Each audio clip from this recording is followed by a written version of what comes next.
বন্ধুগণ, এই ভিডিওতে জানবেন জেআরবিটি গ্রুপ ডি রেজাল্ট সম্পর্কে বিস্তারিত তথ্য, কিভাবে বের করবেন সহজে ফলাফল, কোন সাইটে যেতে হবে ফলাফল জানতে, কারা রয়েছে মেধা তালিকার প্রথম 10-এ, মোট কতজনের লিস্ট বের হলো, এখন তাদের কি করতে হবে, সমস্ত তথ্য পাবেন এই ভিডিওতে। তাই ভিডিওটি অবশ্যই শেষ পর্যন্ত নজর রাখুন। জেআরবিটির ফলাফল জানার জন্য আপনাকে গুগলে গিয়ে সার্চ করতে হবে JRBT merit list, group D merit list চলে এসেছে। দেখুন চলে এসেছে। সার্চ করার পর প্রথমেই যে পোর্টালটি আসবে জেআরবিটির রেজাল্ট জানার জন্য, এই পোর্টালেই যেতে হবে, ত্রিপুরা জব পোর্টাল। এখানে গিয়ে ক্লিক করতে হবে। ক্লিক করার পর দেখুন চলে এসেছে একটি পোর্টাল, সুন্দর একটি পোর্টাল চলে এসেছে। এখানে কিন্তু প্রথমেই দেওয়া আছে প্রার্থীদের মেধাভিত্তিতে joint recruitment board Tripura JRBT দ্বারা সুপারিশকৃত মাল্টিটাস্কিং স্টাফ গ্রুপ ডি পদে নিয়োগের জন্য চূড়ান্ত মেধা তালিকা প্রকাশের বিজ্ঞপ্তি। দুইটা বিজ্ঞপ্তি রয়েছে। পরের বিজ্ঞপ্তিটি রয়েছে কি রয়েছে দেখুন, প্রার্থীদের মেধাভিত্তিতে joint recruitment board Tripura JRBT দ্বারা প্রকাশিত মাল্টিটাস্কিং স্টাফ গ্রুপ ডি পদে নিয়োগের জন্য চূড়ান্ত মেধা তালিকা প্রকাশের বিজ্ঞপ্তি বাংলায়। তা আপনার যেটা ভালো লাগে, আমরা বাংলাটাই দেখে নিই। বাংলাটা দেখে নিতে পারেন। তো এবার ক্লিক করতে হবে এগুলিতে, অবশ্যই এখানে কিন্তু এটা ওপেন হয়ে যাবে। এখানে কি লেখা রয়েছে দেখুন, দেখে নিন। বিজ্ঞপ্তিটি প্রকাশিত হয়েছে কত তারিখ? 7 তারিখ, হচ্ছে আজই প্রকাশিত হয়েছে, 7/9/2024, অর্থাৎ একটু আগেই প্রকাশিত হয়েছে। প্রকাশিত হওয়ার পর দেখুন কী লেখা রয়েছে, এত ধারা প্রার্থীদের অবগতির জন্য জানানো যাচ্ছে যে joint recruitment board Tripura JRBT দ্বারা মেধার ভিত্তিতে সুপারিশকৃত মাল্টিটাস্কিং স্টাফ গ্রুপ ডি প্রার্থীদের চূড়ান্ত মেধা তালিকা প্রকাশ করা হয়েছে এবং তা জেআরবিটি এর অফিসিয়াল ওয়েবসাইট www.jrbttripura.com এবং ডিএমস্প্যার এর ওয়েবসাইট www.employment.tripura.gov.in এ আপলোড করা হয়েছে। সংশ্লিষ্ট সকলকে এই ওয়েবসাইটে ভিজিট করার জন্য অনুরোধ করা হচ্ছে। তাহলে আপনাকে রেজাল্টস জানার জন্য কিন্তু এই ওয়েবসাইটগুলিতে অবশ্যই যেতে হবে। www.employment.tripura.gov.in এই ওয়েবসাইটে যাওয়ার পর আপনি কিন্তু এই পিডিএফটি ডাউনলোড করে নিতে পারবেন। তো পিডিএফটির মধ্যে কিন্তু প্রকাশিত হয়ে গেছে প্রার্থীদের ফাইনাল মেধা তালিকা। তো এখানে কিন্তু আমরা দেখে নিতে পারি যে প্রথম যে নামটি রয়েছে, যিনি প্রথম মাল্টিটাস্কিং স্টাফ গ্রুপ ডি পদের জন্য যে 2020-তে যে এক্সাম হয়েছিল, সেখানে প্রথম স্থান অধিকার করে রয়েছেন মনীন্দ্র বর্মন এবং উনি ইউআর ক্যাটাগরিতে পড়েন এবং ওনার প্রাপ্ত নম্বর রয়েছে 100-র মধ্যে 80.438 এবং উনি কিন্তু প্রথম স্থানে রয়েছেন। দ্বিতীয় স্থানে রয়েছে লোপা চক্রবর্তী, উনিও ইউআর ক্যাটাগরিতে পড়েন এবং ওনার প্রাপ্ত নম্বর হলো 79.422। তৃতীয় স্থানে রয়েছেন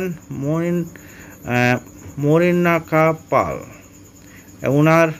উনিও ইউআর ক্যাটাগরিতে পড়েন এবং ওনার প্রাপ্ত নম্বর রয়েছে 78.79 এবং চতুর্থ স্থানে রয়েছে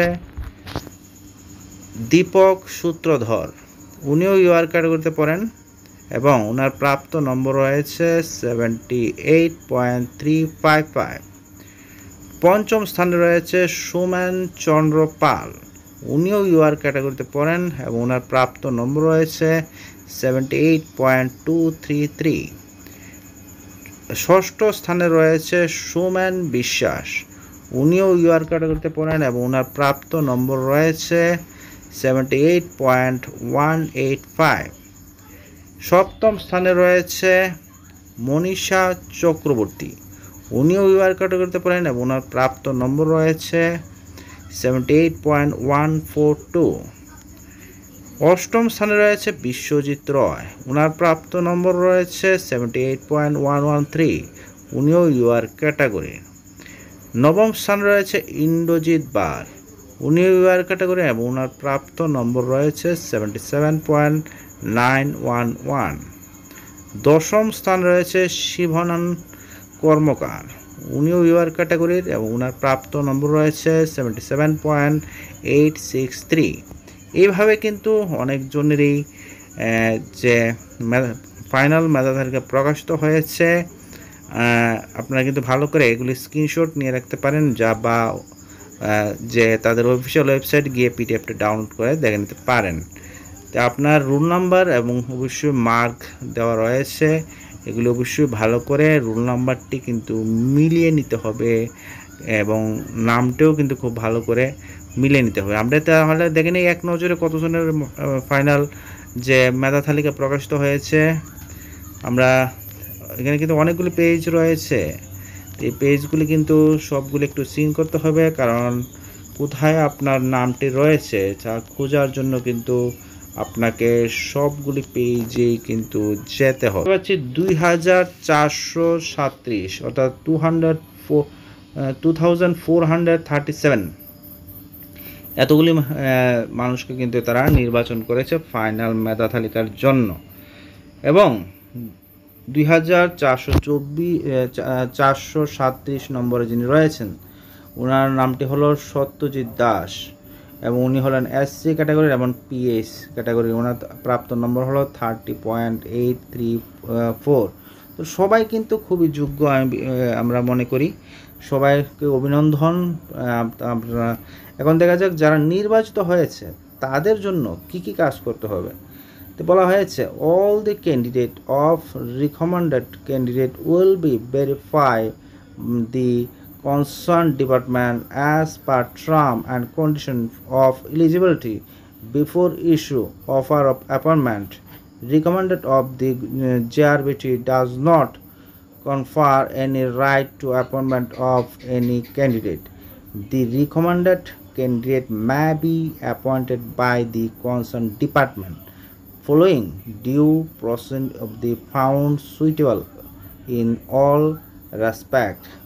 Due to non-availability of the suitable eligible candidate, no one could be recommended against the remaining 63 nonce vacancy of multitasking staff Group D post as per given below. Name of the post multitasking staff Group D.